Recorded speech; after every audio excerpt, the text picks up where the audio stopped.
Good morning. Good morning. I'm Kristine Montamat, and on behalf of Cultivate VTS and Justice and Reconciliation Society here at the Seminary, and the Creation Care Committee of the Diocese of Virginia, I'm happy to welcome you to this conference to love, heal, and bless creation. Let us pray. May our ministries for the earth be holy, and may our work enable the next generations, all people and all species, to inherit a thriving, sustainable, and spiritually aware planet.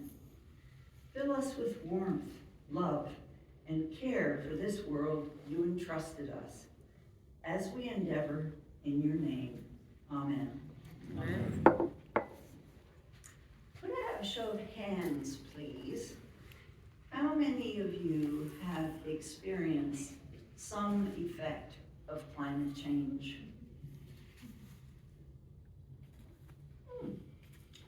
I see you are awake.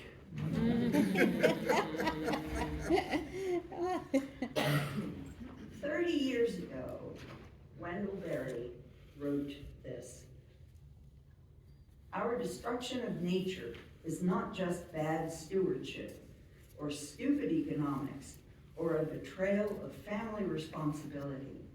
It is the most horrid blasphemy. It is flinging God's gifts into his face as if they were of no worth beyond that assigned to them by our destruction of them. We have no entitlement from the Bible to exterminate or permanently destroy or hold in contempt anything on the earth or in the heavens above it or the waters beneath it. We have the right to use the gifts of nature, but not to ruin them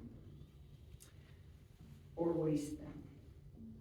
The Bible leaves no doubt at all about the sanctity of the act of world making, or of the world that was made, or of creaturely or bodily life in this world. We are holy creatures living among other holy creatures in a world that is holy. We are holy creatures living among other holy creatures in a world that is holy." Today, members of the Creation Care Committee will present 2 workable workshops. The C3, as our younger generation calls us, rather than the Creation Care Committee, is a volunteer operation. It's been at work in the diocese as a task force for a number of years. This past November, a large new group of members came on board. We jumped right in preparing for this conference, which is to say we are just beginning. We're not at full power yet, and to get there, we need you. We currently have 3 working groups, which have been meeting for several years. We are continuing the work of the past.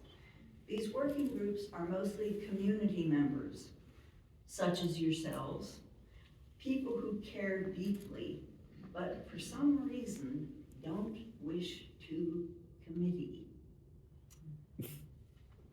You'll hear from all 3 working groups today, and we want to hear from you.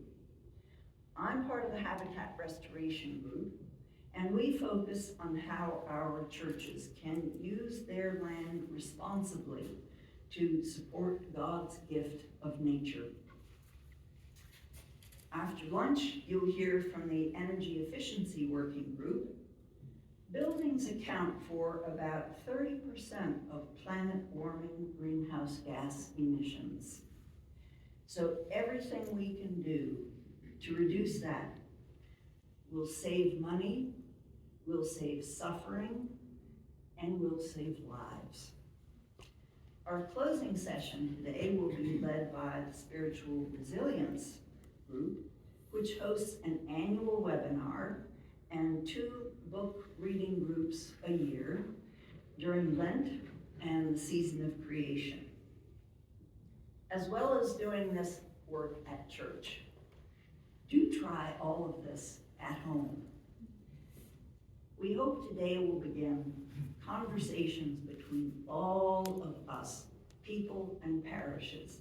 The beginning of a long and beautiful relationship as we lean into loving, healing, and blessing God's creation. All of creation, all generations, all people, all species. We want to be connected because many hands make light work. This work is not small, and it can feel overwhelming. All of us presenting today are aware that we are only speaking to a few of the challenges, and that's okay. To paraphrase Bishop Curry, we can't do everything all at once, but we can do something.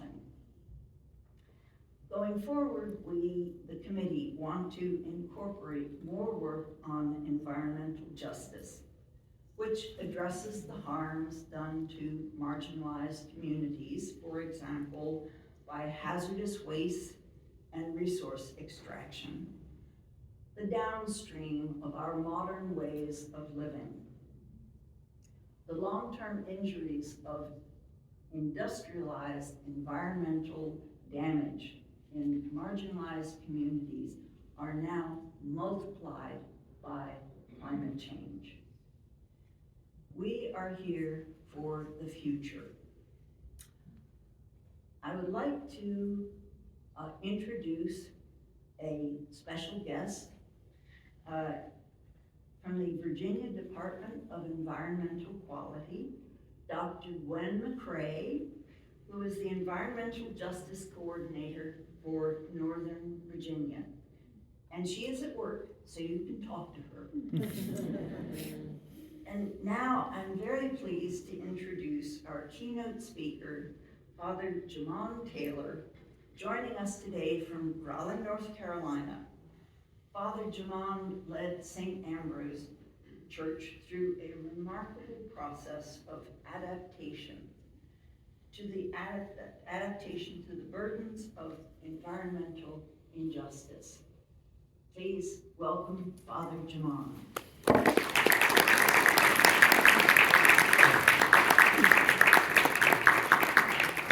Good morning. Good morning. Wonderful to be with you today. Thanks to the Diocese of Virginia, to Virginia Theological Seminary, for all of those who are present at this conference. Wonderful being with you. Special word of gratitude to Lo, who has been so hospitable in the weeks leading up to this conference. And last night he made some comments about the roots of environmental justice and how a branch of that comes out of North Carolina. You referenced Warren County. Actually, I'm from Franklin County in North Carolina, and Warren County is the adjacent county. It's where my mother's family is from, and so as a child, I remember that movement as it was getting some steam as a child. There was an industry that wanted to produce or zone an area for waste management to turn it into a landfill, mostly Black community. And so the Black residents came together and actually fought off this waste management company. And so in the late 80s, we started recycling before it was cool. And we'd have to almost drive an hour to a recycling center because there was not one in my county, Franklin County, which was a rural county. So my talk today is on baptized in dirty water, this confluence between environmental injustice and racism. And so I come across this title from a hip hop artist. Those at St. Ambrose would tell you that I'm a student of hip hop. I will often quote rappers in my sermons. And so one rapper I quote is David Banner. He's on the left. He produced an album called Baptized in Dirty Water. And he talked about his friends coming to the state of baptism, giving up drugs, and then once they're baptized, returning to the practices that they wanted to give up, even though they were new in Christ. And he called that baptized in dirty water. And though he's not a theologian, he was making a deeply theological statement. To the right, you see an Ethiopian icon of the baptism of Jesus. I am a student of Ethiopian Christianity. I call it indigenous African Christianity. It's Christianity on the African continent before contact with European slave traders and colonialists. Is what I call Christianity without the yoke of white supremacy. So even in this Ethiopian Orthodox icon, you have Jesus who's baptized in dirty water. Many times you'll see Eastern Orthodox icons of the baptism of Jesus, and they're fish in the water. Sometimes you will see keys. Those may be the gates of hell, the keys to the gates of hell. So even Jesus, in the great theophany that we find in the Gospels of his baptism, he himself is baptized in dirty water. I want to talk about my context, which is St. Ambrose Episcopal Church in Raleigh, North Carolina. So we were founded in 1868, right at the end of the Civil War, by the same person who founded St. Augustine's University. There remain two historically black Episcopal universities, St. Augustine's in Raleigh, North Carolina, and Voorhees in Denmark, South Carolina. Where Father Smith came from New York City, part of Freedmen's Bureau for the Diocese of North Carolina, established St. Augustine's for the education of those recently emancipated enslaved people, and he established St. Ambrose for Christian formation. When we were founded in 1868, we built a small carpenter Gothic church in Smoky Hollow. Smoky Hollow was where free black people lived during the institution of slavery. The neighborhood got its name because of its proximity to the Raleigh-Gaston Railroad. The depot was right there, and so all of the noxious gases and fumes from these train smokestacks would flow into this low-lying area called Smoky Hollow.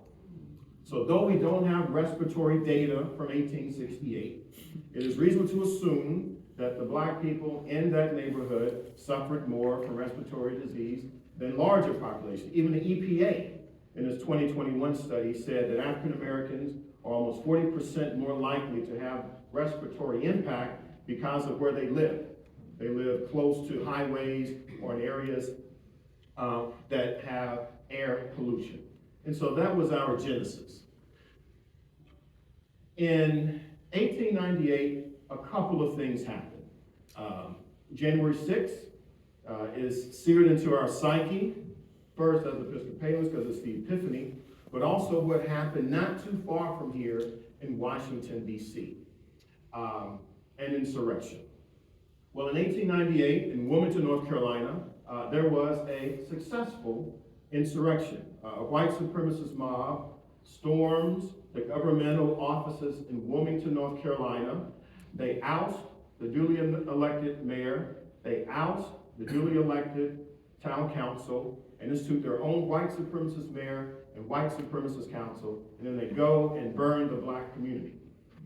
Wilmington, North Carolina went from a city of about maybe 25 to 30% black to less than 10% overnight. And so with that ride in white supremacy in North Carolina, we could argue nationwide, a very conservative Democratic Party was elected to the North Carolina General Assembly. And one of the things that they did was institute color lines. Now Raleigh is unique because most cities, no matter north or south, had a color line. Well, Raleigh had two color lines that made the city a quadrant. In three of those quadrants, white people could live and work. And one quadrant was where black people could live and work. The other thing that happened in 1898 is that the General Assembly sold our land from under our church. And they sold it to a cotton mill that wanted to build on our property. So in June of 1900, we physically lifted our church up, put it on logs, and rolled it 1.5 miles south across two color lines to the newly designated black community. Now this is not a picture of St. Ambrose being moved, it's another church, but this is how buildings were moved. You just take the log, you pull the structure, and then once you finished at the back end, you put it on the front end. And so because of that, we physically moved our church closer to the Black community. When you read the diocesan report from the 1901 diocesan convention, the Archdeacon for colored work, Archdeacon Pollard, said, "The greatest thing St. Ambrose has done in its short 32-year history is to physically move the Black church closer to Black people." And so that's been a part of our DNA. We moved from Smoky Hollow to Shaw University, which is the oldest historically Black college in the South, and there we remain until 1963-64. So this is an image of St. Ambrose, the original church that was moved from Smoky Hollow to Shaw University. This picture was taken about 1963. A couple of things happened. In 1963, our building, which was almost 100 years old, was in disrepair. In 1957, the City Council of Raleigh designated a new neighborhood for Black people to live. This was the first planned community for Black people during segregation. And they picked the Walnut Creek wetland as the spot for this newly created Black community. The issue with that is that it is where the city of Raleigh dumped raw sewage for 70 years. From 1887 to 1956, the city of Raleigh dumped raw sewage into the Walnut Creek wetland. And the same year that the city decided to dump raw sewage was the year that the city designated this area for Black people to live. It also was a de facto dumping ground. So as my friend, Reverend Dr. Harold Lewis of blessed memory, said when he visited St. Ambrose, Father Taylor, looks like the city dumped sewage, they dumped garbage, and then they dumped Negroes. And so for the second time in St. Ambrose's history, we physically moved the Black church closer to Black people. This time we didn't move this building, we built a different structure.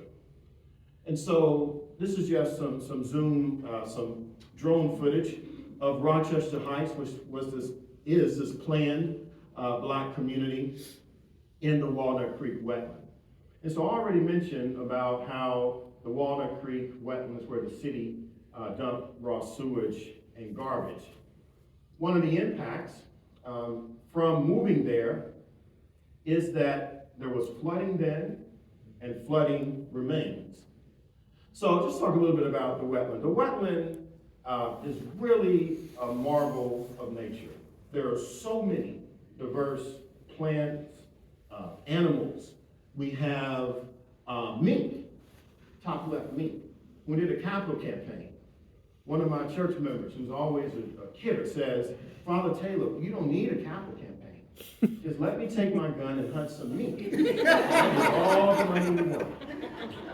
I said, You're not going to bring your gun on this property. You're not going to shoot mink. But mink live in the Walnut Creek wetland.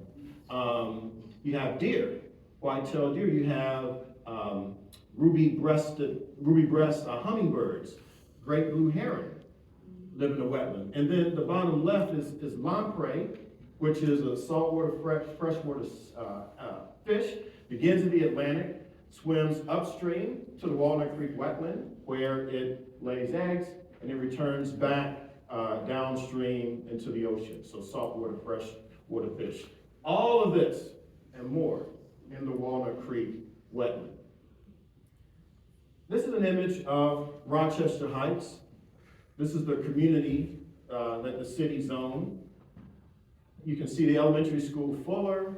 You see St. Ambrose. The logo is near the church.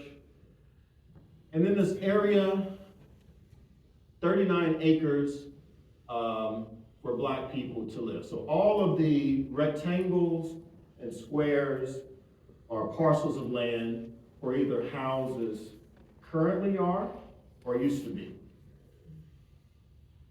This is the floodplain. You can see the floodway, which is the blue at the top. That means it's always wet. Let's go back one. if you look on Waller, you see Bailey, Waller, and I don't think you can't see my, kind of hard to see the corner. Anyway, Waller, that building, rectangular building near the top where it says tools, that is a church. That's I think it's a Church of God, it's a denomination. That church is basically in the floodway. That means any rain event is going to flood. You see all of these houses, and I'll go back one, Bailey Drive, all of those rectangles used to be houses. These houses were washed off the foundation. I mean, it looked like Katrina. There are members of my congregation who were rescued by boats after rain events because their houses were washed off the foundation. These people were promised when they bought houses in the black community in 1956 that their homes would not flood. That's exactly what happened. Their homes flooded. And their homes continue to flood today. You can see that the floodplain continues. So this would be in the south direction, this is south, into these people's properties, even today. There's a member of my congregation who says that her mother passed because of respiratory diseases because the house she lived in was always damp. It just could never get dry. Again, that's the 100-year flood plain map within the floodway. And this is what Rochester Heights will look like. Now, granted, this is after a hurricane, so this is an extreme event. But it is not uncommon for these apartments to flood. This is a funeral that St. Ambrose had for one of our beloved members who died at age 42 from triple-negative breast cancer. That type of breast cancer impacts black women more so than any other ethnicity. And so the church was packed. We were more than 400 people in attendance at that funeral. And we had to cut the repast short and evacuate the church because this was happening outside.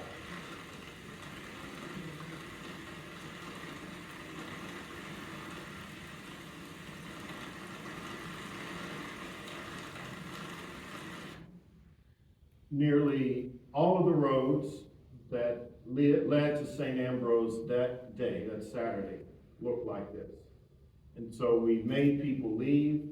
I was the last to leave St. Ambrose, and had I not left at the time that I did, I would have been locked into St. Ambrose, but there was no way out via the road. This is the Walnut Creek watershed. You can see where St. Ambrose is located by the logo. And one of our biggest challenges now is not related to climate change. We acknowledge that climate change exists. We do not deny that fact. But climate change is not our biggest issue as it relates to flooding. It's what we call non-climate stressors. All of the development in that 46 square mile watershed where grass area is being paved over leads to more stormwater, which means all of that stormwater flows into Walnut Creek, which flows right by my church.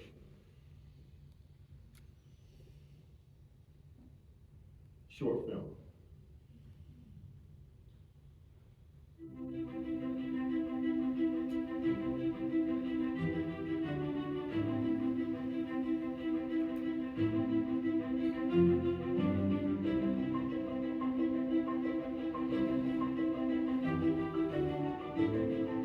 My vision is that we would have a place for young people, youngsters, children to begin exploring, become nature-oriented, and caring about protecting nature as a center point, preserving those creatures that live and breathe just as we do.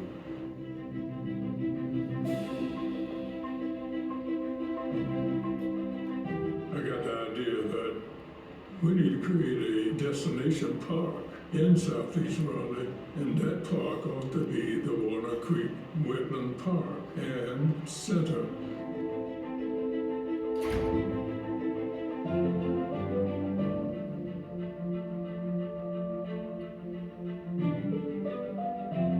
What would happen to our communities if we didn't preserve and protect?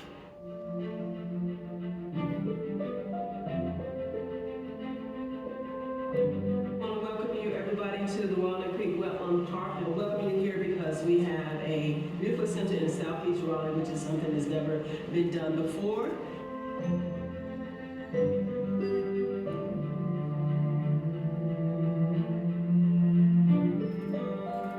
I see trees, animals, woods, water, everything. It's like reading a nature book, but living inside it. It's amazing.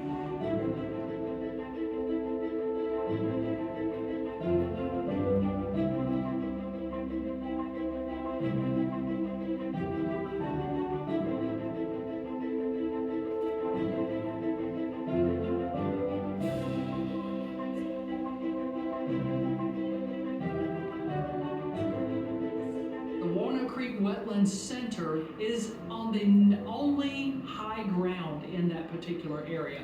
It is a wetland. It is a sponge that absorbs the water from the impervious surfaces all in the Walnut Creek watershed, as well as a collector for trash that gets taken in through storm drains in downtown Raleigh.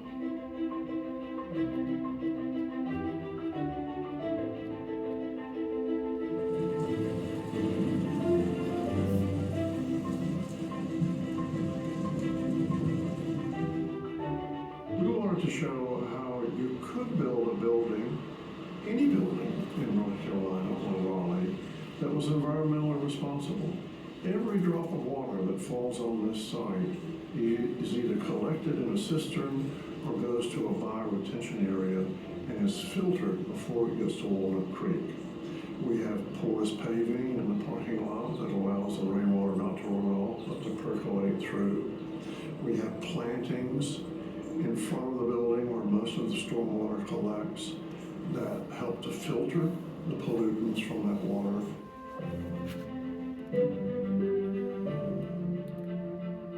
Well, typically as a landscape planner, you would look at the context, knowing a little bit about Southeast Raleigh and the history of this part of the city. So I got to know the history of Rochester Heights as being the first kind of African-American residential development in the city. In a historical area for African Americans.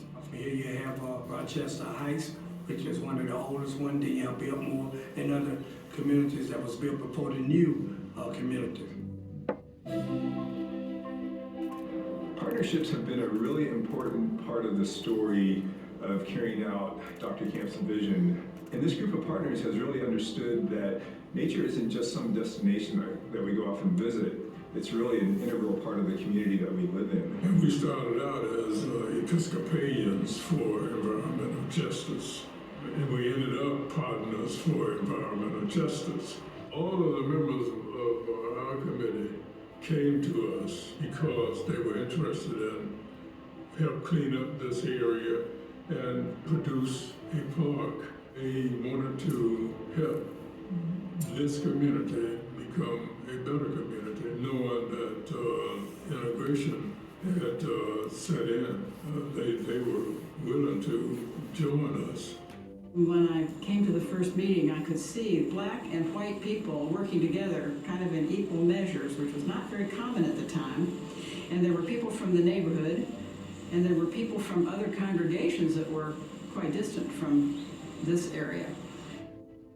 One of the themes that we actually talked about in regard to PEJ was that this is God's earth, and we are one with nature. And so we found that in teaching nature, we love nature more. And as long as we can get back into that relationship, then we are better for it.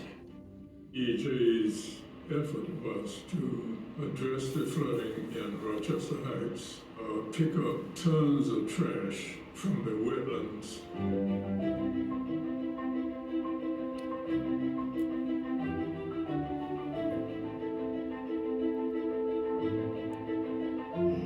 welcome everybody today to our big sweep.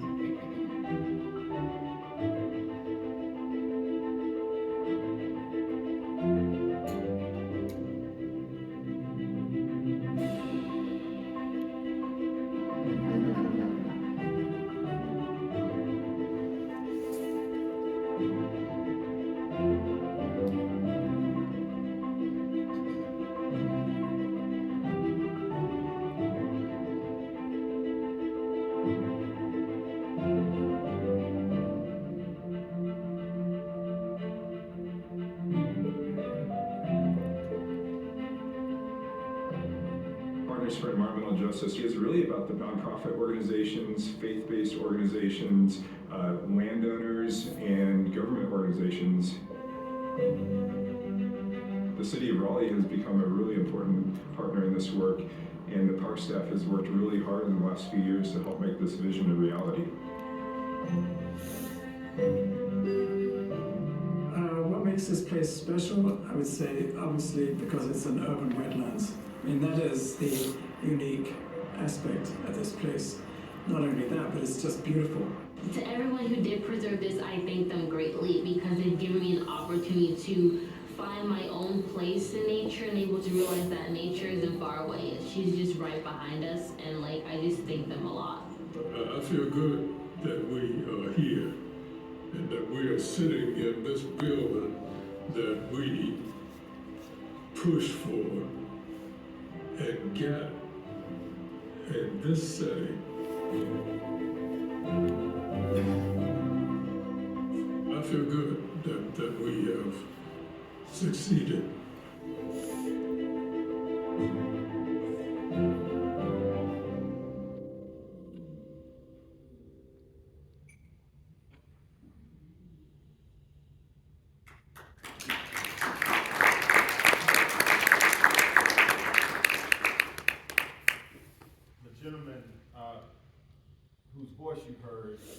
Is Dr. Norman Camp, and ironically, we finished this documentary film 2 weeks before he passed. So I'm glad we had a chance to get him on film. And so when St. Ambrose moved to Rochester Heights, Dr. Camp, who is an environmentalist, a PhD in chemistry by training, said we needed to do something. Actually, the way it happened, the rector at that time, who was Father Calloway, who served St. Ambrose for 40 years, 4 decades, the Altagill directress in about 1995 went to the rector, Father Calloway, and she said, "I'm tired of my basement flooding, do something." I imagine he said, "Well, I'm not Moses, I cannot fall in the creek." But he turned to Dr. Camp and said, "Norm, do something." That's exactly what Norman Camp did. And so it was the Black residents who came together to help bring life, breathe life back into the Walnut Creek wetland. You saw in the video the big sweep. Yearly, even today, we go through and clean at least twice the Walnut Creek wetlands. You saw them pull out tires, 53 tons of materials pulled out between 1996 and 2017, thousands of tires. When they went to build the Walnut Creek Wetland Center, they were drilling to plant stakes and kept hitting something. They thought it was rock. So they brought in excavators, and it was a car graveyard. All of these cars buried. And so they had to pull these cars out before they could plant the stakes to build the foundation for the Walnut Creek Wetland Center. We pulled out autoclave. You know, autoclave, this is a scientific piece of equipment. People do not have autoclaves in their home. Autoclave is, could be the size of 2 refrigerators. Those were pulled out. All of, and even today, still pulling out tires. And so we helped clean up the wetland. Dr. Kemp was able to get himself appointed to the Parks and Rec Board, and they worked hard to zone a 53-acre, 5-acre area into a 53-acre protected park. And so not only did we put in sweat equity, but we also made sure that we were part of the governmental side to provide protection for Walnut Creek. I'll just let this play. Thursday, the project will go before Raleigh's Planning Commission to look at rezoning multiple parcels for mixed-use development, and they'll decide doing so is in the public's interest. Historically, Black and brown communities have not been on the positive side of development. And so we don't want that history to repeat itself. The Reverend Jemonde Taylor worries about his church as Walnut Creek runs right through the project's path.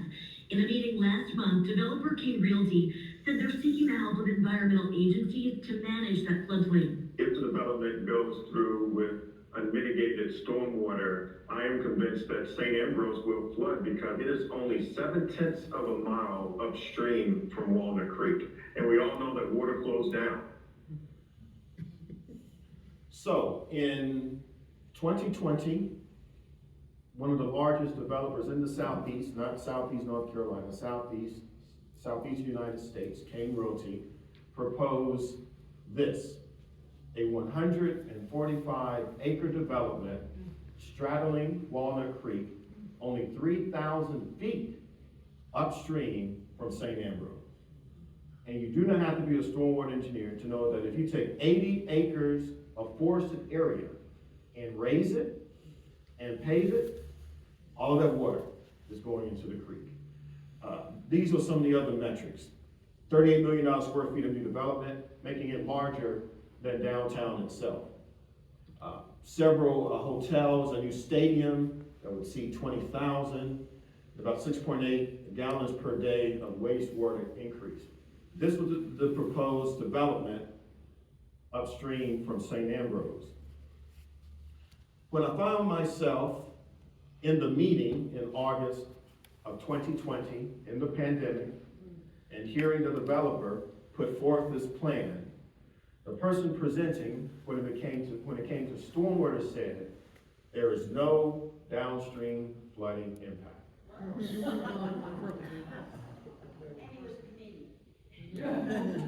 He was serious.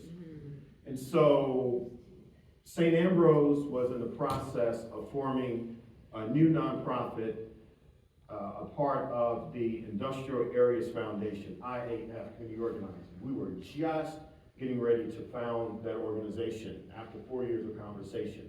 And so I went to the board, because I was on that board, and I said, this is happening in my backyard, can you help? 90 days of organizing and talking to the press, as you saw there, and of getting buy-in from community members. We took those 7 or 8 words, there is no downstream flooding impact, that was presented in August, September 2020.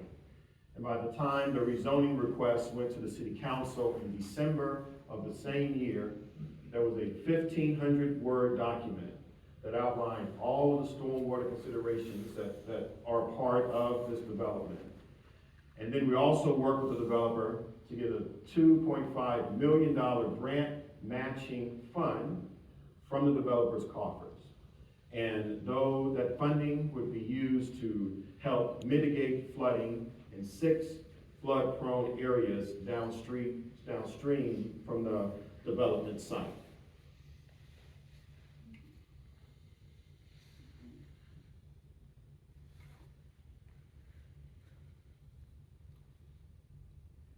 So if we talk about flooding, not only do we have the development impact, but there's also a DOT, Department of Transportation impact. And I call this the Robert Moses effect. Many of you are familiar with the name Robert Moses, to cross the Bronx Expressway, this idea that if you want to decimate a community, you just put a road through it.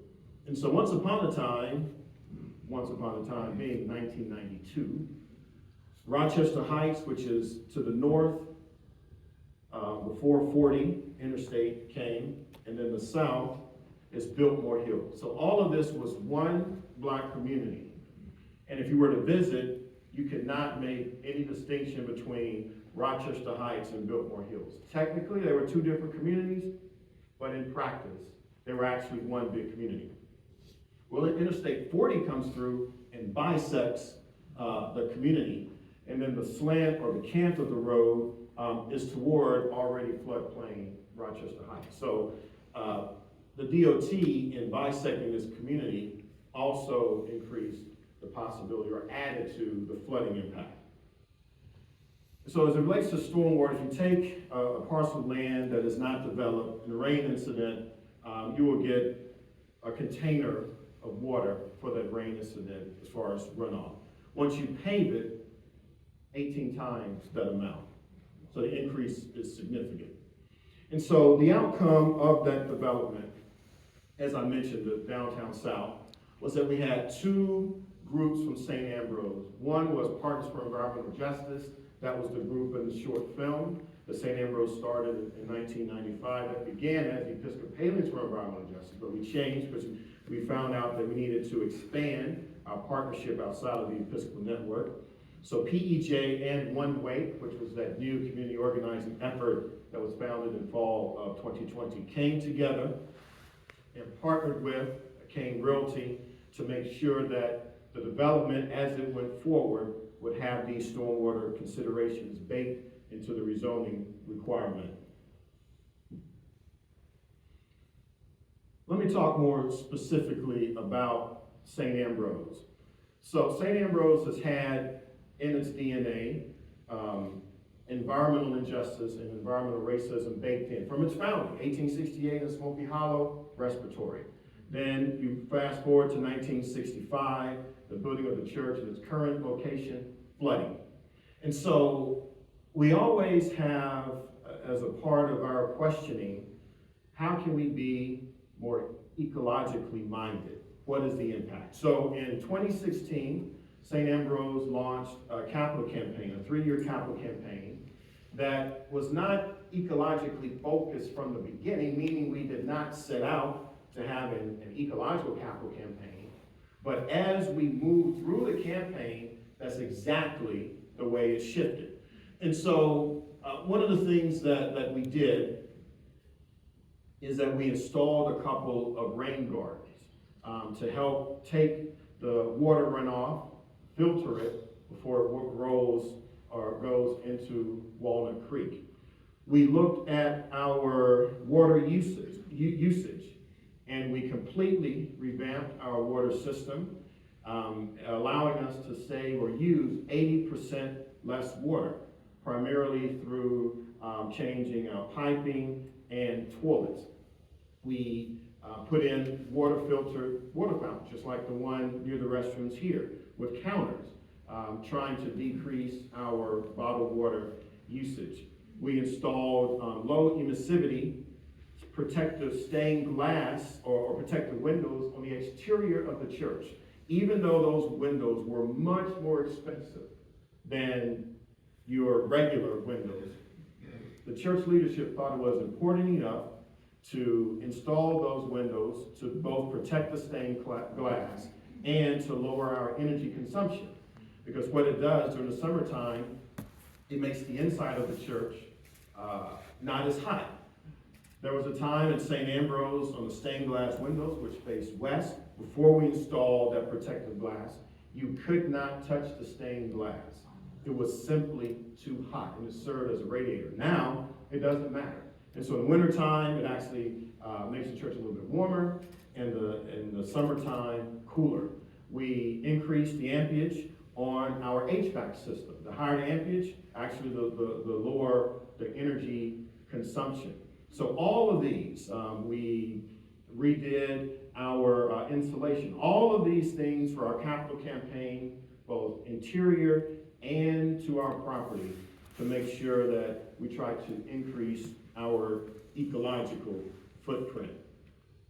And even when we did some improvements external to the property, when we built a new prayer garden and columbarium, again, we wanted to make sure that we weren't paving. So we used permeable material, such as Chapel Hill grit, for the walkway. We installed a new Ethiopian-inspired labyrinth. We wanted to make sure that that was porous as well, so we used gravel for that. We also made the lanes of the labyrinth wide enough so that it's ADA compliant, so that those who have mobility challenges can make sure that the walker or wheelchair can navigate the lanes. And one of the things that it did was it moved from a spiritual standpoint, for those who have vision, it moved navigating the labyrinth from looking at your feet. Those who walk the labyrinth know, like a Sharp's 12 circuit, you really have to look down because the lane might be 18 inches. But since the lane is 10 feet, you can lift your eyes and actually see what's around you because your periphery can help guide your path. Without the cost share program, our rain garden will be about half the size it is now. But now at 500 square feet, it will collect twice as much stormwater runoff. So it's really a blessing that the city offers this opportunity. Dragonfly excavation came to make the rain garden possible. Mulch has been laid, and so now it's time to add greenery to the brown mulch. We're here today to plant the rain garden, protect the wetlands behind us. We're planting some native plants, cardinal plants, black-eyed Susans, and some grasses. A rain garden is very beautiful. So when you look at the rain garden, unless you know it's a rain garden, you think it is a regular garden. Something that collects stormwater does not have to look like a retention pond. Also, it helps beautify the campus. And as far as a community, it's an educational opportunity to educate the community about stormwater runoff, to the flowers and the plants that we will have in the rain garden. So it works not only for the church, but for the community at large. So we were able to work with the city of Raleigh that has a cost share program based on watershed. And so we live in a watershed that has 75% reimbursement for any type of GSI, which is green stormwater infrastructure. And so by working with the city, we're able to, because we have a particular grant, to double, as I said in the video, the size of our rain garden to one being nearly 600 square feet and almost spanning the entire width of our parking lot, taking water from the street parking lot and from the high-pitched roof, collecting it in the rain garden. When the city of Raleigh came and did the soil inspection, Lori, who's not in this video but another one, said that St. Ambrose has baseball field grade dirt, meaning that the porosity of the ground is so high that it absorbs water at the highest rate that any other place they've measured in the city of Raleigh. And my response to her is, you're standing on holy ground. What more do you expect? Walnut Creek has been the site of environmental racism and degradation for decades. It's where the city of Raleigh dumped raw sewage for 80 years and garbage for 50 years. It was the place where city officials zoned during segregation in 1957 for black people to live. St. Ambrose was awarded the Episcopal Church's Creation Care Grant, receiving $24,000 for a three-phase project called the Healing Pod. The phases are a podcast, a labyrinth, and a therapeutic healing garden. Our podcast will reveal and report stories concerning St. Ambrose's response to environmental injustice in Raleigh's black communities. This is Wading Deep, a podcast that explores the connection between environmental justice and race. And then when I came to North Carolina, there were a number of people who were advocating for the environment, many of whom are in St. Ambrose right now, was in the lead on this. God's creation's power to heal us. I think all of us have had experience of the healing power of creation in different forms. So it's important to highlight the issues, but also understand that there are solutions, whether it's through green infrastructure or urban farming. The labyrinth is a walking meditation and prayer garden that will refresh spirits. The Healing Pod was designed to reveal, refresh, and revive. The labyrinth is now completed. The third and as of yet unfunded phase of the project at St. Ambrose is designed to bring healing to our relationship with nature. Nature has been weaponized against marginalized people through forced labor, contamination, and deprivation. The gardens and programming that we have proposed for St. Ambrose will reunite people with their birthright connection to nature. God's creation has an ability to heal our spirits and revive our joy. Through our observation of and participation in the cycle of birth, death, and rebirth that is part of every day in the garden, we can build our tolerance for loss and increase our hope for the future. By engaging with outside spaces that are carefully designed to promote feelings of safety and wonder, our therapeutic gardens will bring God's people back home. Resilience, our strength of spirit and hand. Resurrection, our healing. Made whole we stand.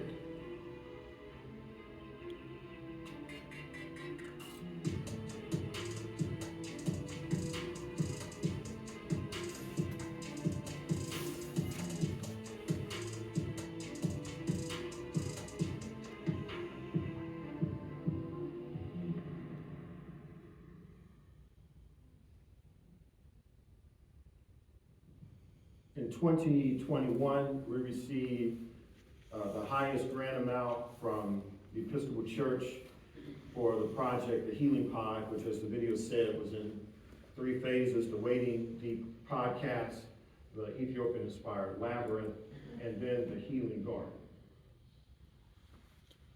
So, as I mentioned at the top of my talk, I've been studying Ethiopian spirituality for at least 2.5 decades. And if you go to St. Ambrose, there's so many aspects of Ethiopian spirituality that you will see in the worship context.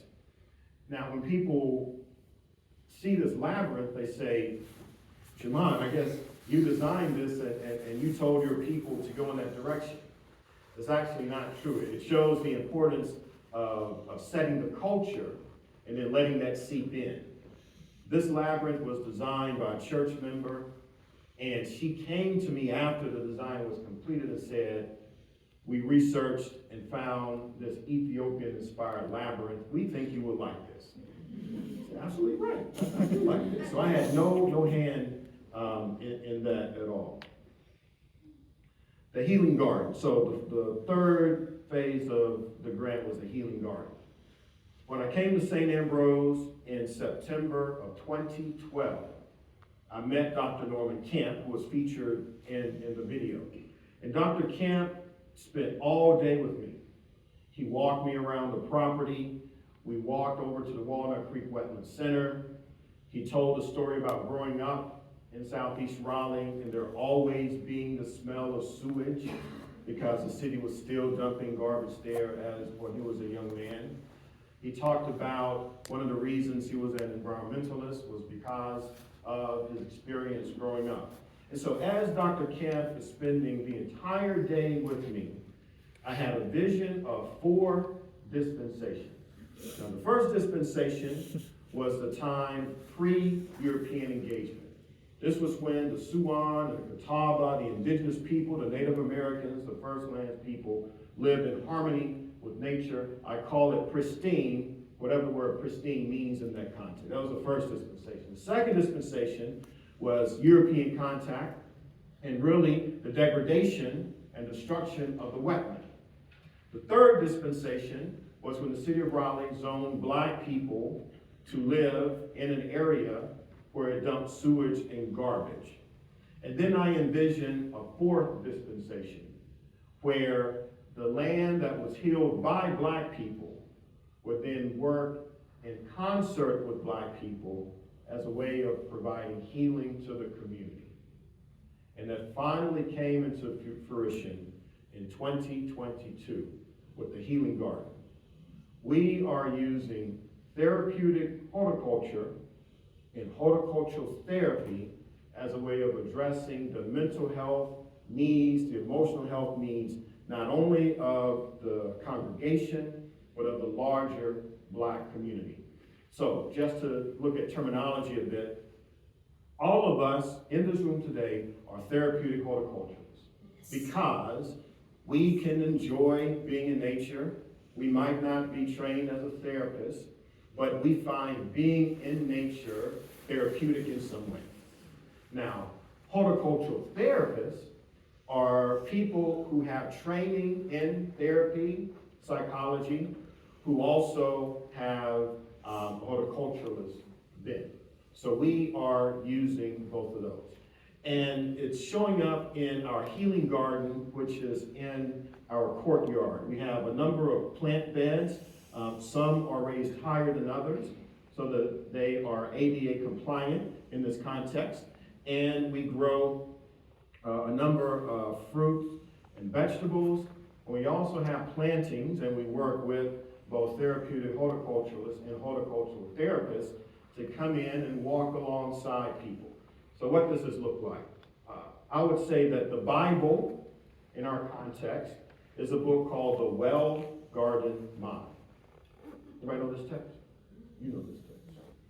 By Dr. Sue Stewart Smith. She is a psychiatrist herself, and her partner is a master gardener. And so what does horticultural therapy look like in this context? It looks like somebody entering our courtyard, which is completely enclosed. Someone visited and said, so the way you get over the problem of deer eating your produce is that you put it in your courtyard, because a deer can't jump over a 30-foot roof. The unintended consequence of being in the courtyard is it immediately disarms. So trauma is defined as being in a constant state of hypervigilance. You're always wondering what's going to happen. When you're in a courtyard that is enclosed, you enter this space, you don't have to worry about what's behind you, because you know what's behind you. It's enclosed. And if you hear the door open, then you know someone's coming in, but if not, then you know you're safe. So just being in the space decreases hypervigilance. If someone is cultivating or growing carrots, the therapeutic horticulturalist may walk beside that person and invite that individual to simply rub their hands up and down the carrot, filling the grooves. You know, what does that feel like? We use plant memory. Rosemary, peppermint is grown.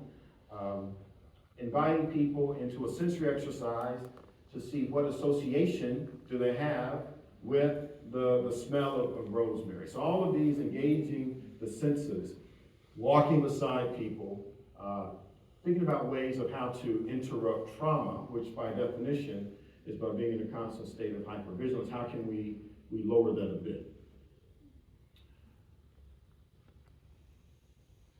Just a couple of other images of the healing garden. And our young people love this. After church, full of children in the healing garden, picking strawberries, asking what plant is this, what plant is that. These are just a couple of screen grabs from our website. I do invite you to go to our church's website, stambrose.raleigh.org, and under work, which is outreach, you'll see a drop-down menu that navigates to our Healing Garden website. Just last Sunday, we did, for Black History Month, an exercise called Honoring Our Ancestors. We provided pots. People would paint the pots during church service. And then our horticultural therapist led us in exercises of planting in the pot and then taking the pot home. And so we honored the ancestors through plant memory. Now this is, I think, the third time we've done this. Again, we started in summer of 2022, so we're not even 2 years old as it relates to the Healing Garden. This is what we're doing for the spring. April 14th, photography. Later this month, we're working with a branch of the Audubon Society to do bird watching in Walnut Creek. There's actually a bird watching group made up of residents, and so St. Ambrose will participate in that. And as we move into the summer, more programs with gardening together. One of the partnering dioceses, companion dioceses with North Carolina, is the Diocese of Botswana, which is an African country just north of South Africa. And so we'll have what we call pilgrims from Botswana, at least every 2 years, come to North Carolina. And so we hosted some pilgrims from Botswana in November and actually did plant memory with them. That even some of the plants that we grew in our garden were similar to the ones that grow in Botswana. And so that was a good exercise of plant memory, allowing our parishioners to learn from those from Botswana and vice versa. Just some more pictures of the healing garden. In partnering with the city of Raleigh is really looking at our work at St. Ambrose as being a pilot to be introduced into the parks and rec throughout the city's gardens or property. I mentioned earlier about the Catholic campaign. One of the phases for our Catholic campaign was a new prayer garden and columbarium. And as we were looking at building it, we did so with an ecological lens. So we have 2 rain gardens. There's a 200 square foot rain garden here, a 200 square foot rain garden here. There are 1,000 gallon cisterns behind here, another one here, and the surface is Chapel Hill grit, which is completely porous, and then the columbaria is one here, then one behind. You can see this is more of an aerial view. One columbaria here, one here. And so as in most Episcopal churches with a high-pitched roof, because theologically we're calling it the Ark of Salvation, so it's a ship that's turned upside down. So all of that rainwater from the roof goes to the gutters, which is then piped into the cistern, and we use that for drip line irrigation. And it's also worship space. This is from Epiphany a year ago, so Epiphany fire, and even Easter, so our Easter sunrise, we have used the space for our Easter sunrise service. Our newly dedicated and consecrated memorial garden and columbarium is another example of how important sustainability and environmentalism are to St. Ambrose. When it rains, water flows from the roof and gathers in this rain garden, meaning that water is allowed to soak into the ground instead of running into the creek. Behind the lattice work, you will find a 2,000 gallon cistern that provides drip line irrigation to the garden. And whenever I see the fig tree in this garden, I'm reminded of Jesus' parable. We are to bear fruit.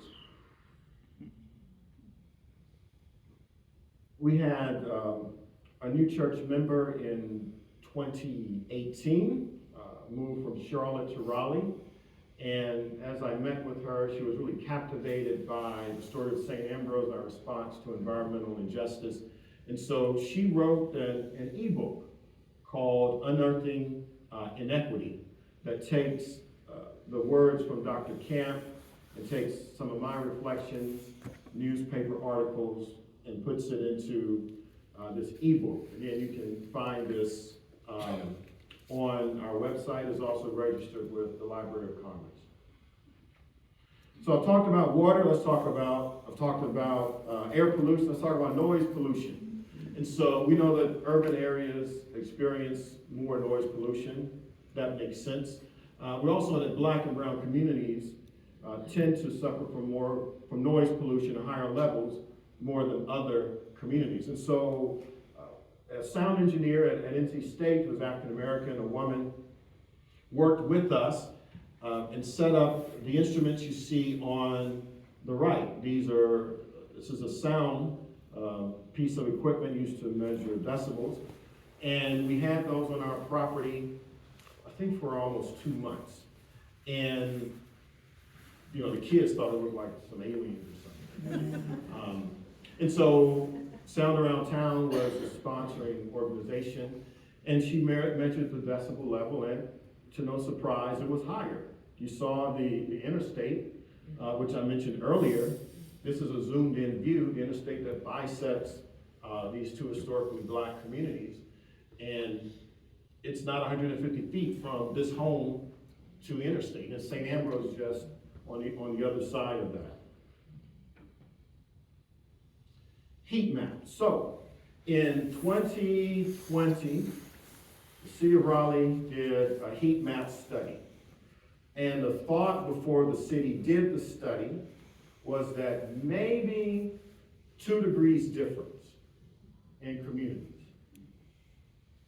How many degrees difference you think Raleigh found? 10. Who said 10? 10. It floored the city. What they also found is that these areas that had a 10-degree difference also happen to be where black and brown people live. So from this map, where do you think black people live? Surprise, surprise. Here, here, here, here. It's where St. Ambrose is. And so this was eye-opening for the city. And one of the reasons for this is the lack of tree canopy. And so when I actually preached on this, I said, this is self-evident. Now we do happen to, St. Ambrose is in the Walnut Creek wetland, so there are maybe thousands of water oaks. So we have trees around us. But if you just go to the next neighborhood over, there are no trees. And yet you go to more affluent, majority white areas, tons of tree canopy. So theology, ecology, and in the public square. Again, as I said, when I came to St. Ambrose in 2012, I talked to Dr. Camp, who told me about flooding. And as I lived in Raleigh, I actually went to undergrad in Raleigh as well in North Carolina State. I knew that, or learned, that the Stormwater Commission was the organization that would set the UDO, the ordinances, on the way land must be developed in order to mitigate stormwater. And so as I looked at the stormwater group, I didn't see any black people. I just saw a bunch of white people, mostly male, and those people did not live in Southeast Raleigh.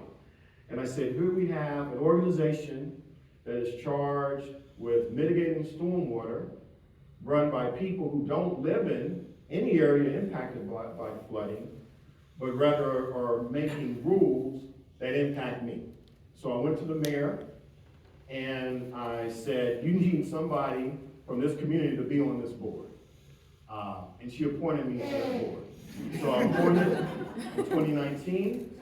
I was co-chair the next year, and this is my 3rd year of chairing what we call SMAC. I think the acronym is great, SMAC, Stormwater Management Advisory Commission.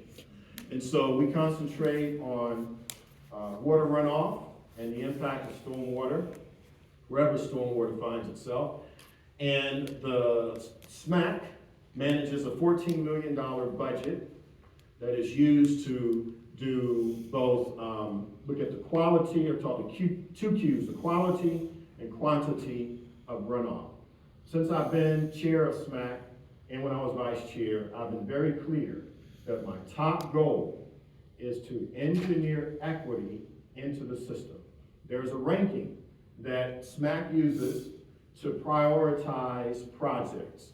When you do a map of the projects that have been paid for, it's like the reverse of the heat map. There are all of these projects in mostly white areas, and almost none or very few in historically black areas. And they arrive at these projects by ranking them. And so the top ranked one is the one that gets the money. So we're engineering equity into the system. We're working with a consulting firm out of Atlanta to see how we can take into account both past injustices and also current realities, so that more money as relates to these projects can get into these historically underserved areas. So flooding, noise pollution, air pollution, heat islands, water quality, all of this and more is a part of our reality at St. Ambrose. And so from a theological standpoint, we look at the theological bonds, the works. This is how we do baptism at St. Ambrose. I take a 22-gallon planter, and it's our baptismal font, and as long as the baby can fit in it, we baptize naked. We do so because that's how early Christians were baptized, and you get an idea of God's abundance. The baptismal font at the entrance of the church holds about 2 cups of water. So you have 2 cups of water compared to 22 gallons of water. This idea that God abundantly loves us. When we chrismate, we don't use a thumbprint of oil. We take about a quart of holy oil, and we pour it all over the baby's body as it drips into the baptismal font, and then the parents, guardians, rub the baby with the holy oil all over, and then I'll take my thumb and take a chest of holy oil and then chrismate. You're sealed by the Holy Spirit in baptism and marked as Christ's own forever. We do it that way once you smell the holy oil, you see God's abundance, but we also, in the Black context, reclaim the word marked. The word marked is a problematic term for Black people. You had theologians, including Anglican bishops, who said Black people were marked with the curse of Ham and Canaan from Genesis. And the curse was perpetual servitude, and the marks were dark skin and a wide nose. Black people as enslaved individuals were branded, marked like cattle as property. And in this current day, Black people are marked with the bullseye from gun violence, whether gun violence within the community or from law enforcement or other areas. So what we do by chrismating in this manner is that we reclaim the word marked, which for the past half millennium has been negative in the Black psyche, and we place it and stake it in Christ. You're sealed by the Holy Spirit in baptism and marked, not with the gun, not with the brand, not because you have Black skin, but you're marked as Jesus Christ's own forever. So the connection with baptism and water is an easy one, but there's also a theological connection with the Holy Eucharist. We know that in the Eucharist that the ordained person who sets the altar takes a little bit of water and puts it in a chalice.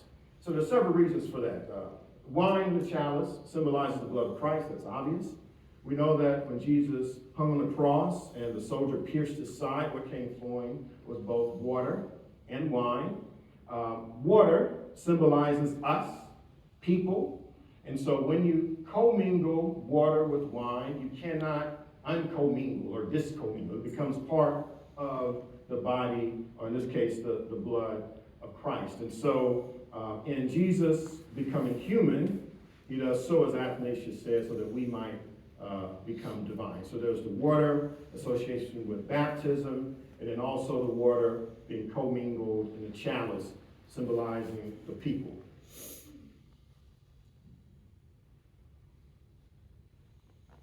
And so when we think about it in that theological context, you then have the ministry of water quality and water quantity, which restores humanity, the environment, and the human connectedness, and also release the water in baptism, symbolizing the washing away of sin. So as you move from the theological to the ecological, you move from commingled water and wine to conservation, from chalice to the creek, from baptism to bays, from resurrection to rivers, from Eucharist to estuaries, from asperges to aquatic, from water to water, from congregations to communities.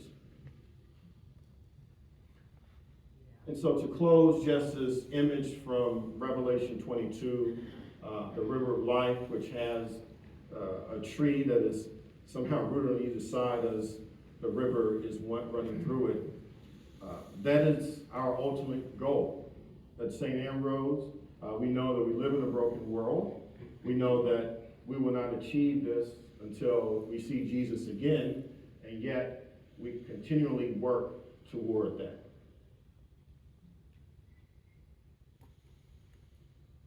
Thank you.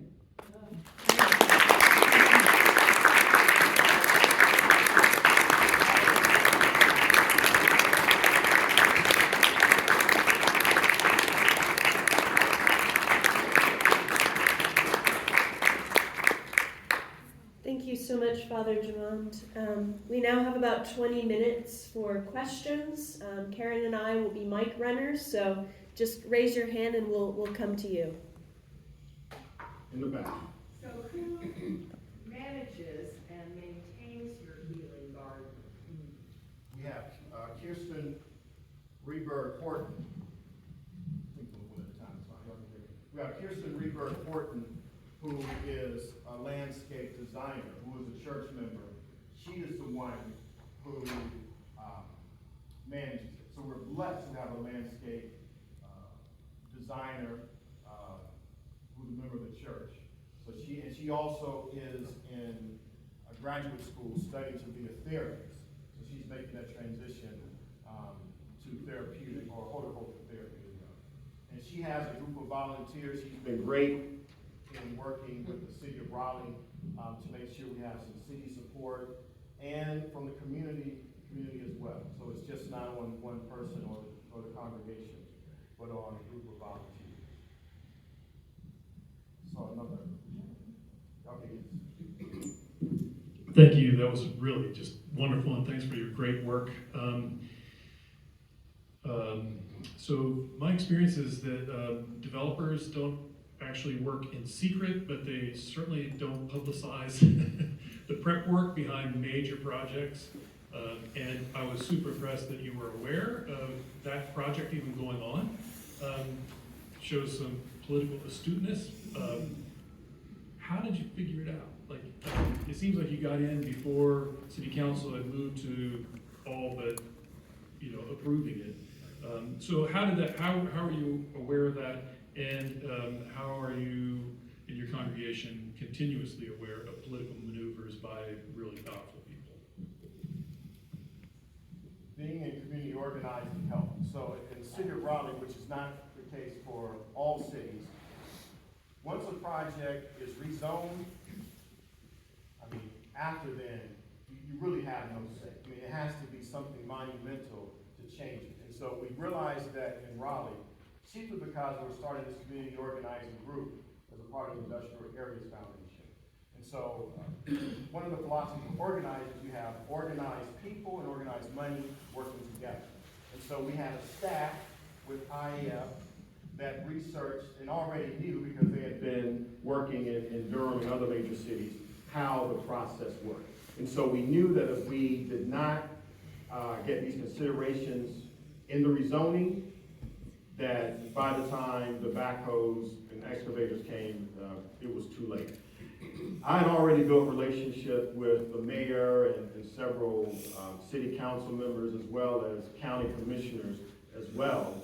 And we knocked on doors and we sent emails. We came to county commissioners' meetings, and we were able to get a seat with the developer.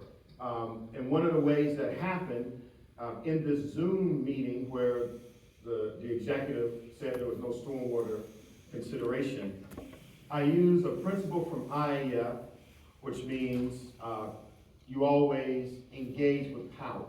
So before he got off the Zoom meeting, which was one-sided, so no people could not ask questions.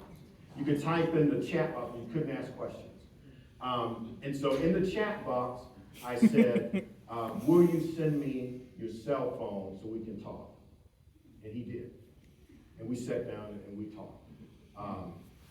That was that process. Now, to talk about another way that this community organizing has worked in our context, we went door to door letting residents know about this project, which the residents did not know.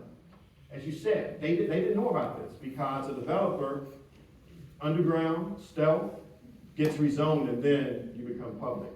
And so as we were talking with residents, we heard person after person say, I cannot afford my property taxes.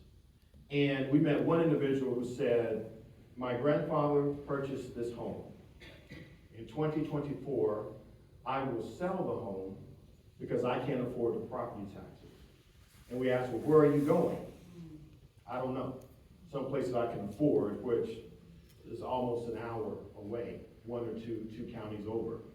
And so what became very clear to us is that property taxes were impacting the black community more. So we worked with the law firm and did a study, and we found out when taxes were reassessed in 2020, that in black communities, the taxes went up in some areas by 400%. And yet, in wealthy white areas, the property taxes went down. And so, we appealed to the county. We went to the county staff, county commissioners. We told them the story, and they said, "We are so sorry. There is nothing we can do." Wrong answer. So we kept appealing, and on one hot July Sunday afternoon, we got the county commissioners, the county staff, to come and walk with us. And we walked through a black neighborhood. We said, "You see this house right here? This is Miss Ethel's house. She's 89. She moved here whatever year.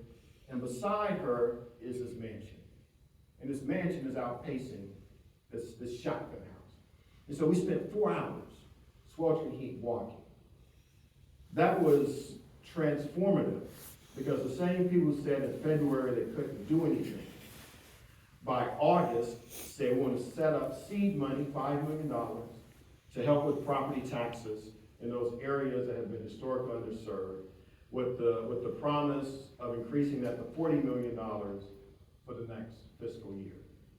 So, with IAF, we do a power analysis to see where the power is, and then we go to the source of power as a way of making change. Because what I tell my folk, it's churches and nonprofits are interesting. They are perfect service organizations. It's very easy for a church to be a service organization. Thanksgiving comes, you serve turkey plates. Christmas, you set the angel tree. But I'm still moving St. Ambrose from a service-oriented mindset to an organizing mindset. Because I tell my people, we as a congregation cannot serve enough meals to address food insecurity in our community. I have a discretionary fund. People come asking for rent money all the time. I don't have $40 million in my discretionary fund to help with housing. But yet we went to power, the county has set up this money, and now people can, mostly elderly, can stay in their homes because people organize and move from a service mindset into an organizing mindset. Well, first off, I want to thank you for lifting us up with this really encouraging information and seeing action rather than just talk about a problem. So it wasn't shaming. Well, it's a little shaming, a lot shaming. But I want to thank you for that. I'd like to know how we can access more of this to take this back to our communities so we can share as much of this information as possible, and hopefully that vision is going to grow. The second thing I want to say is I do a presentation and where I use an Ethiopian quote, which you probably know, that says, when spiders unite, you can tie up a lion. That's true. Yeah. And I just love that quote. Anyway, thank you. So you go to our website, stambrose.org. You can access the Healing Pod, Healing Garden, the Labyrinth, several articles. You can go to our blog posts. So there's a lot of information there. And if not, you can email or call me. Yes. Something I ran into a couple of years ago. Wait for the mic. Something I ran into a couple of years ago was at a Unitarian church, and what they had done is removed their blacktop parking and all like that, and then planted trees between car width trees, and thinking about runoff. And I noticed that your church had a lot of blacktop around it. And I'm trying to think for my own church, where we have more blacktop, although we're not in the swamp. But it's a good alternative to prevent runoff, and with all the oil and all the it then soaks in and gives good moisture to the environment. That's true. The way we deal with it is we have rain gardens at the end of our parking lots that collect the water. But you're right. Anytime you can disrupt the Black Sea, so this parking lot with trees or plantings, it positively impacts the environment. You can also use permeable pavers. So that's also part of our goal, to take up all of our parking lot and put in either permeable pavers or some type of porous yet firm surface that will allow water to soak in instead of running into Walnut Creek.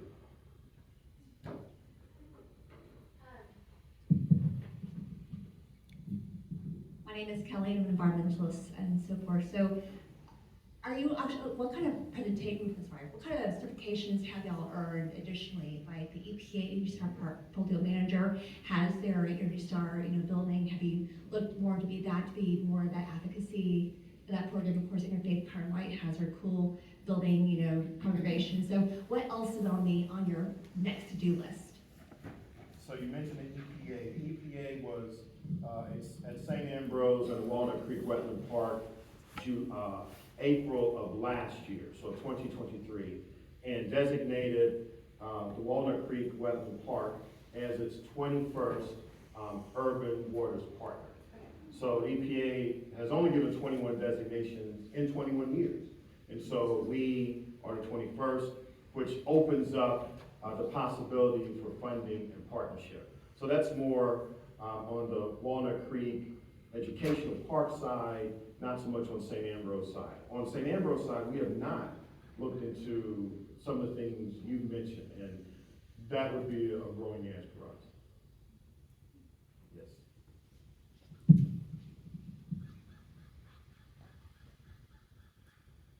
Could you talk about some other funding opportunities, maybe on a lower level, not EPA, but local places that churches could look to for assistance? Definitely look at municipalities. As I mentioned, Raleigh has this cost share program related to green stormwater infrastructure, GSI. So your municipality might have that cost share program as well. Certainly the larger Episcopal Church, and all of us know about this, creation care grants. Diocese may have creation care funding as well. Also corporations, I know DuPont, and even Lasso, which is the fan manufacturer, they have funding as well as Lilly. So I think starting local, so it's your municipality, county, and then diocese, and then panning outward. But I have been impressed, at least from Raleigh's standpoint, how open the city is in working with churches to do cisterns and rain gardens and swells, pavers. The same might exist in your area as well. Soil and water conservation districts sometimes have, and then Audubon at Home, if you're in the Northern Virginia area, is working closely with faith communities and looking for partnerships, and they've got a little bit of money to help at least with greening landscapes. So that's another possible funding source for you.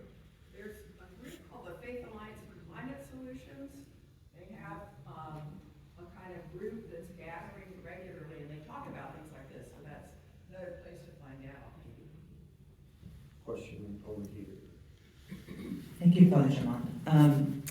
I'm wondering, I love what you said about the capital campaign, how you didn't set out to have an ecological capital campaign, but it sounds like because of a lot of just like formation and parish identity, and like you mentioned, like when you saw the heat map, like you mentioned preaching on that heat map.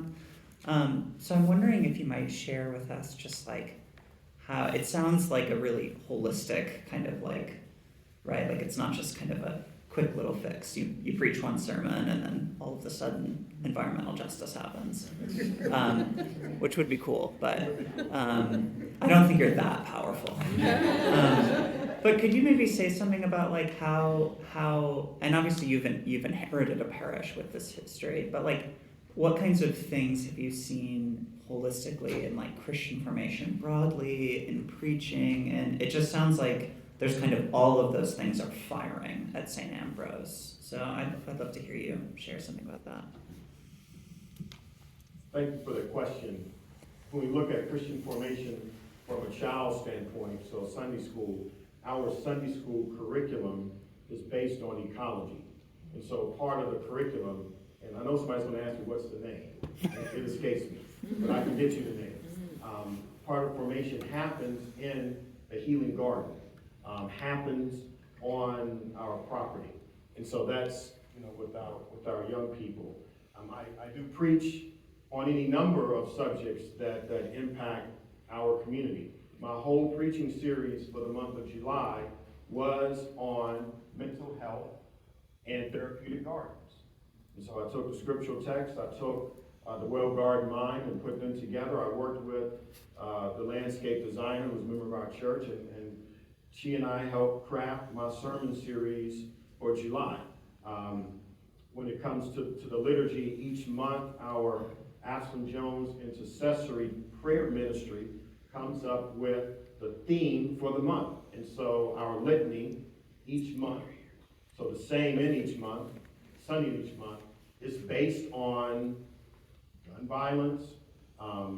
May is Wetland Awareness Month. Did y'all know such a month existed? Oh yeah, this crowd would. Most people don't. So that's a part of it as well.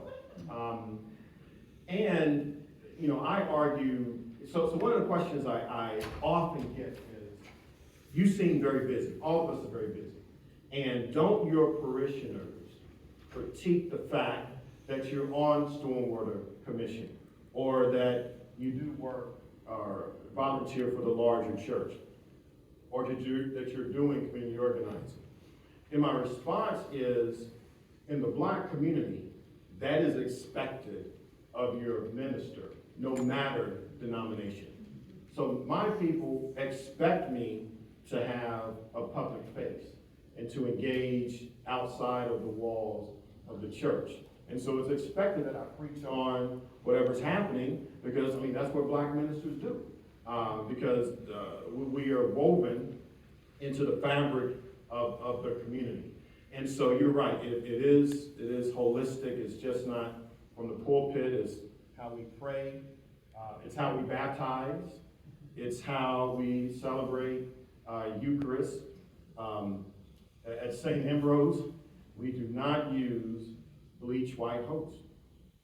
We do not use bleach white host. What is it like to put bleached white host into a black hand?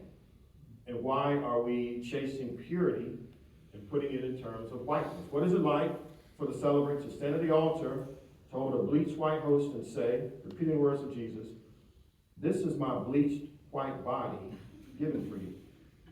Do this in remembrance of me." Wrapped in what I call whiteousness. This idea of righteousness and white are joined together. So we use whole wheat host, which is becoming harder to find. It's becoming harder to find. We can't get it from Aldi. Yeah, you bake your own bread. We probably should move in that direction. So it's even in the bread. It's in the images that are on the wall. It's in the theologians that I reference. A lot of womanist theologians, a lot of Eastern Orthodox. It's in how we look at light and dark, that we don't fall into biblical language and the dichotomy of light and dark has been a perfect vehicle for racism. The fact that there's only one scripture in all of the Sunday lectionary that lifts up a positive image of darkness. All the other images of darkness you hear read on Sunday are negative. When you look at the lectionary itself, As we will do soon, the 10 Commandments is read twice in a 3-year lectionary cycle. When the 10 Commandments are read, it's Exodus chapter 20. The chapter 20 is 21 verses. So both times we read almost all verses, 20 verses, but the lectionary leaves out the 21st verse, which says, as Moses received the 10 Commandments, he withdrew to the thick darkness where God lives. Well, if God is in thick darkness, that's got to be positive space. I want to be in that space. What we do at St. Ambrose, when the 10 Commandments comes up, read the whole chapter. And then I take the 21st verse, and I lift up darkness, and I preach through one of the commandments, to one of the commandments through this lens of positive darkness. So, holistic. It's just not pigeonholed. At the back. I like all the way back, yeah. Or maybe not.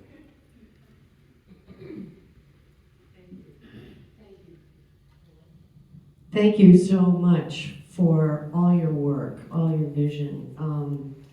One thing I wanted to say is that on this website of homegrownnationalpark.org is a science curriculum that has been designed and vetted.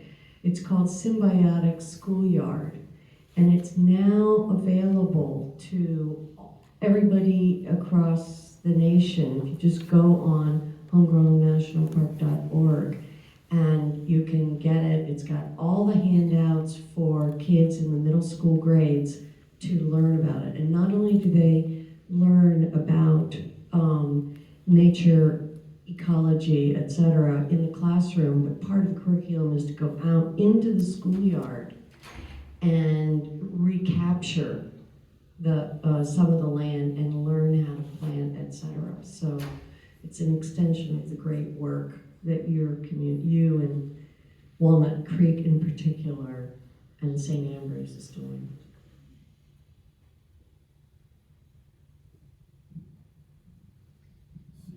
Hand right here. Hand's kind of all over. And also, I'm just looking at time low. How much? 5, maybe one more question. So is this the last one?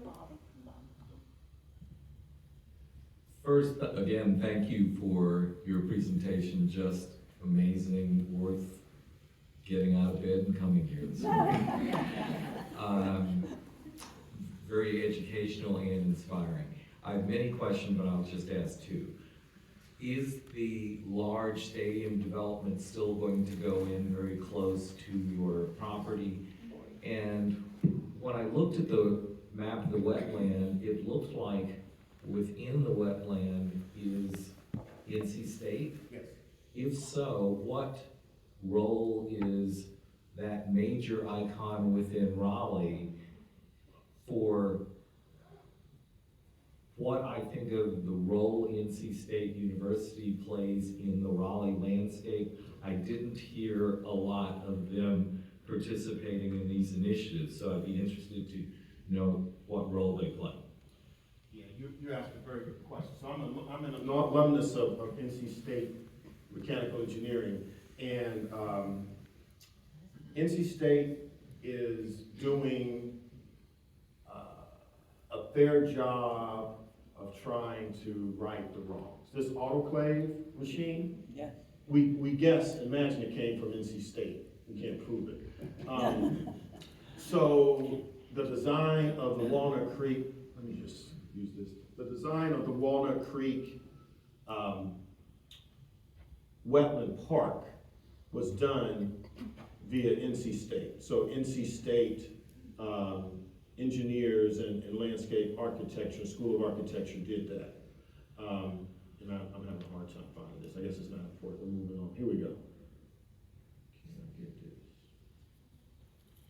There we go. So that's one thing. More needs to be done. NC State just proposed to the city council rezoning for 200 acres. Straddle Walnut Creek. What would the university do with that? It's unclear. So even though strides have been made regarding NC State's impact on Walnut Creek. More work needs to be done. So that somewhat answers your question. And your first question escaped me. It was around. Is the development still? Oh, yeah. Oh, yeah, development. We knew we could not stop that. That's happening. So we were up front that yes, we want to stop this. That is not happening because our city council is in partnership with business. What's good for business is good for Raleigh. So we knew that was happening. We knew the best thing we could do was to bake in stormwater considerations, which happened. We wanted affordable housing and workforce development. Those two we didn't get the level we wanted, but it's still going in. Now the stadium is on pause for a bit. It was meant to be a soccer stadium. I think eventually it will happen, but this development is 30 years in the making, which is so impressive that in 2020, a city council rezoned something that won't be completed until 2050. But imagine, the downstream impact. So yeah, this is on, they've already started developing parcel 1, which is the top left. Thank you so much, Father Jemonde. Can we all give him a warm round of applause?